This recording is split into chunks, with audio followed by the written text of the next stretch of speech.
Chapter 5.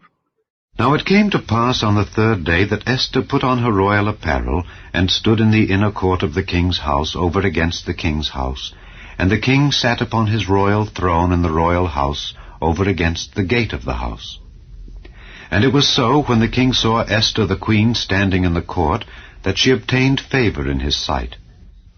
And the king held out to Esther the golden scepter that was in his hand. So Esther drew near, and touched the top of the scepter. Then said the king unto her, What wilt thou, Queen Esther, and what is thy request?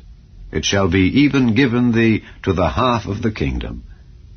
And Esther answered, If it seem good unto the king, let the king and Haman come this day unto the banquet that I have prepared for him.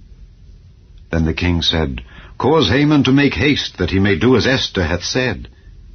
So the king and Haman came to the banquet that Esther had prepared. And the king said unto Esther at the banquet of wine, What is thy petition? And it shall be granted thee. And what is thy request? Even to the half of the kingdom it shall be performed. Then answered Esther and said, My petition and my request is, if I have found favor in the sight of the king, and if it please the king to grant my petition and to perform my request, let the king and Haman come to the banquet that I shall prepare for them, and I will do tomorrow as the king hath said. Then went Haman forth that day, joyful and with a glad heart. But when Haman saw Mordecai in the king's gate, that he stood not up nor moved for him, he was full of indignation against Mordecai. Nevertheless Haman refrained himself. And when he came home, he sent and called for his friends and Zeresh his wife. And Haman told them of the glory of his riches, and the multitude of his children, and all the things wherein the king had promoted him, and how he had advanced him above the princes and servants of the king. Haman said moreover, Yea, Esther the queen did let no man come in with the king unto the banquet that she had prepared, but myself.